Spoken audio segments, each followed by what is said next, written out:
From isolated islands in the Pacific to hidden forests deep in Southeast Asia, our planet is home to some of the rarest animals on Earth. In this video, we're breaking down the rarest animals in the world. We'll move across continents to uncover what brought each one to the edge of extinction and why some may not survive the next decade. We begin in the southeastern United States, in the coastal plains and forests of North Carolina. This is one of the last places on Earth where you can find the red wolf in the wild. The red wolf is smaller than its gray wolf cousin, standing about 26 inches tall at the shoulder and weighing between 45 and 80 pounds. Their coat is a distinctive cinnamon red mixed with gray and black, giving them their name. They're built for endurance, with long legs designed for covering vast territories that can span over 40 square miles. What makes the red wolf so rare isn't just habitat loss or hunting, though both played a role in their near extinction. The biggest threat is something far more insidious: hybridization with coyotes.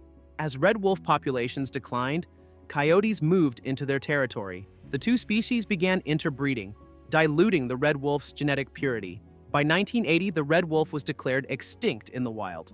Every single one was gone. But then came one of the most ambitious conservation efforts in American history. 14 red wolves were captured before extinction and placed into a breeding program. In 1987, after years of careful work, red wolves were reintroduced into the wild at Alligator River National Wildlife Refuge in North Carolina. Today, approximately 300 red wolves exist, but only around 20 to 30 of those are in the wild. The rest survive in captivity across breeding facilities in the United States. From the forests of North Carolina, we move to one of the harshest environments on Earth: the Sahara Desert. The addax, also known as the white antelope, is one of the most desert-adapted large mammals on the planet, and it's disappearing. Addax stand about 3 feet tall at the shoulder and weigh between 130 and 280 pounds. Their coat is pale, almost white, reflecting the brutal desert sun and helping them stay cool in temperatures that regularly exceed 120 degrees Fahrenheit. What makes the addax so remarkable is how perfectly evolved it is for desert survival. Their hooves are wide and flat, spreading their weight across loose sand like natural snowshoes. They can go their entire lives without drinking water, getting all the moisture they need from the plants they eat: grasses, leaves, and desert shrubs.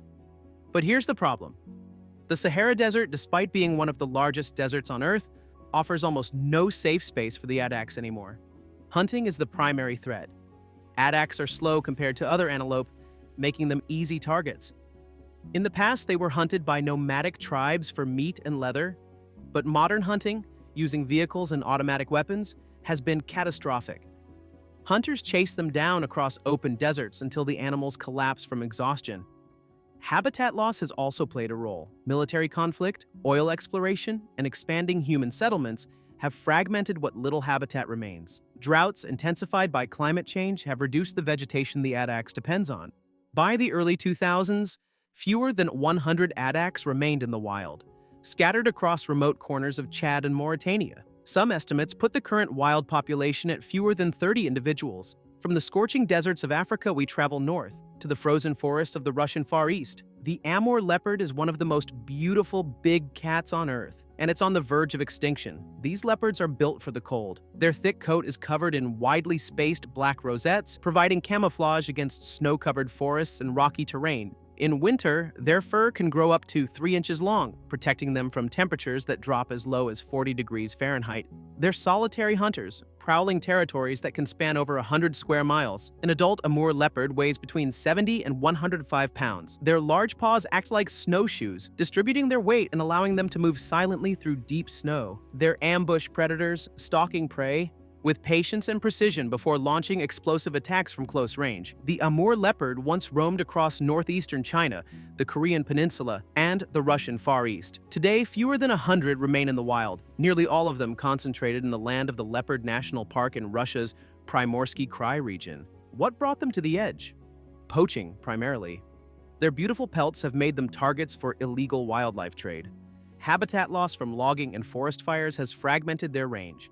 But there's hope. In the early 2000s, the wild population had fallen to fewer than 35 individuals. Intensive conservation efforts, anti-poaching patrols, habitat restoration, and the establishment of protected corridors between Russia and China have allowed their numbers to nearly triple. From the snowy forests of Russia, we move to a place most people have never heard of, a tiny island off the coast of Panama. The pygmy three-toed sloth exists nowhere else. On Earth, except on Isla Escudo de Veraguas, a small mangrove island barely 2 square miles in size, located about 10 miles off the Caribbean coast of Panama. These sloths are smaller than their mainland relatives. Adults weigh only about 5 to 7 pounds and measure around 20 inches in length.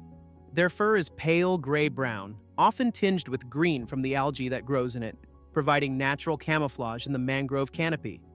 Like all sloths, they move incredibly slowly, spending up to 18 hours a day sleeping, and the rest feeding on leaves, buds, and tender shoots from red mangrove trees. Their metabolism is so slow that they only descend from the trees once a week to defecate, a dangerous journey to the forest floor where predators could strike. But on the island, there are no large predators.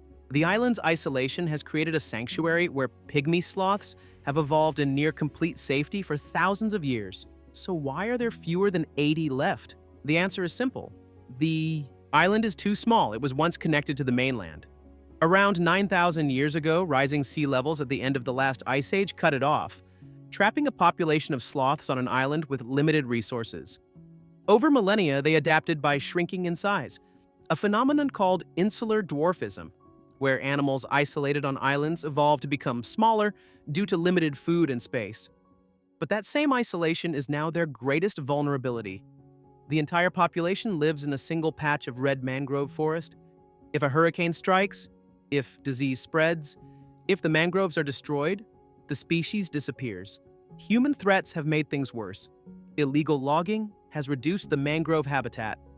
Fishermen occasionally visit the island, and while they don't hunt sloths intentionally, human presence disrupts the fragile ecosystem. There have been reports of sloths being captured and sold as exotic pets. Conservation efforts are minimal compared to more charismatic species. The sloth was only recognized as a distinct species in 2001. Research is difficult, the island is remote, the sloths are hard to track, and funding is scarce. From a remote island in the Caribbean, we return to mainland Asia. The South China tiger once roamed across central and eastern China. It was smaller than the Siberian tiger, but more vibrant in color, with shorter, broader stripes and a stockier build. Adult males weighed between 240 and 390 pounds, making them powerful ambush predators, capable of taking down wild boar, deer, and even young water buffalo. But by the 1950s, the Chinese government declared tigers pests and agricultural threats. A massive extermination campaign was launched. Farmers were encouraged to hunt them. Forests were cleared for farmland. Within decades, the population collapsed. The last confirmed sighting of a wild South China tiger was in the early 1970s. By 1982, the species was considered functionally extinct in the wild. Today, fewer than 40 South China tigers exist, and every single one is in captivity. They survive in Chinese zoos and breeding centers, but there's a problem: extreme inbreeding. The entire captive population descends from just 6 individuals. This has led to genetic weaknesses, health problems, and reduced fertility. Some tigers are born with deformities. Others die young from disease. Reintroduction programs have been proposed, but they face enormous challenges. There's almost no suitable wild habitat left in China. The tigers in captivity have never learned to hunt. And even if they were released, poaching and human conflict would likely kill them within months.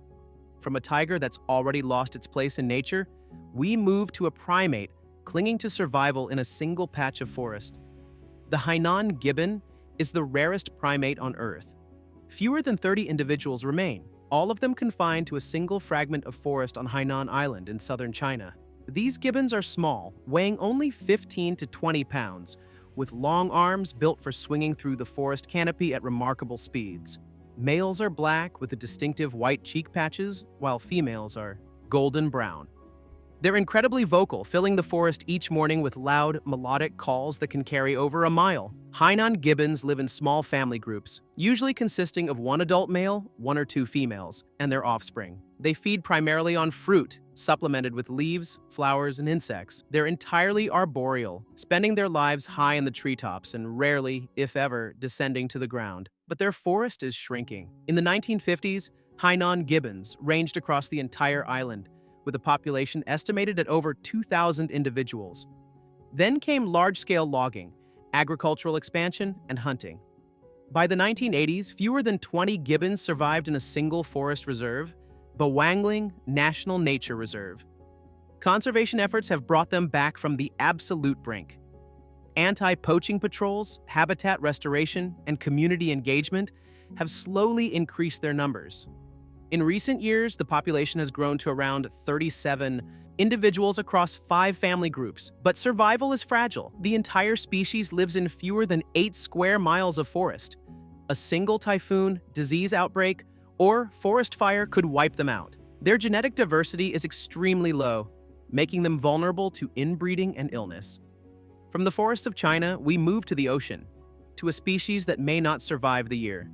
The vaquita is the smallest and rarest porpoise on Earth. It lives only in the northern Gulf of California off the coast of Mexico, in shallow, murky waters no deeper than 150 feet. And there are fewer than 10 left. Vaquitas are shy, elusive animals. They measure only about 5 feet long and weigh around 120 pounds. Their most distinctive feature is the dark rings around their eyes and lips. Unlike dolphins, vaquitas don't leap or perform aerial displays. They surface quietly to breathe, then disappear back into the murky water. They feed on small fish, squid, and crustaceans found along the seafloor. They're solitary or travel in small groups, rarely seen by humans even when their population was healthier. But the vaquita's problem isn't hunting or habitat destruction, it's bycatch. In the same waters where vaquitas live, fishermen use gill nets to catch shrimp and fish. But they're also targeting another species, the totawaba, a large fish whose swim bladder is worth tens of thousands of dollars on the black market in China, where it's believed to have medicinal properties. Vaquitas get tangled in these nets. They can't surface to breathe. Within minutes, they drown. In 1997, the vaquita population was estimated at around 600 individuals. By 2016, fewer than 60 remained. By 2018, fewer than 19. Today, the best estimates put the population at fewer than 10, possibly as few as 8. The Mexican government has banned gill net fishing in vaquita habitat. Compensation programs have been offered to fishermen. The Navy patrols the area to remove illegal nets, but enforcement is weak and illegal fishing continues. In 2017, conservationists attempted a last-ditch rescue operation, capturing vaquitas to place them in protected sea pens where they could breed safely. The first vaquita captured died from stress within hours. The program was immediately abandoned. The vaquita is now functionally extinct. Even if the few remaining individuals survive, their numbers are too low to recover. Genetic diversity is gone. Breeding opportunities are nearly non-existent. From the waters of Mexico, we arrive at the final animal on this list. The northern white rhino is the rarest large mammal on Earth. There are exactly 2 individuals left. Both are female. Both live under 24-hour armed guard at the Olpejeta Conservancy in Kenya. Their names are Najin and Fatu. Najin is the mother, Fatu is the daughter, and they are the last of their kind. Northern white rhinos are massive animals. Adults can weigh over 5,000 pounds and stand over 6 feet tall at the shoulder. Their horn, made of keratin, the same material as human fingernails, can grow over 3 feet long. Despite their size, they're relatively peaceful grazers, feeding on grasses across open savannas. For millions of years, rhinos thrived across Africa. But in the 20th century, demand for rhino horn, used in traditional medicine and as status symbols, sparked a poaching crisis that decimated populations across the continent. In 2008, the northern white rhino was declared extinct in the wild. The last few individuals survived only in captivity. Then, in March 2018, the last male, a rhino named Sudan, died at the age of 45. With his death, natural reproduction became impossible. But extinction hasn't happened yet. Not completely. Scientists have been working on an extraordinary plan. In vitro fertilization, using frozen sperm from deceased males and eggs harvested from Najin and Fatu.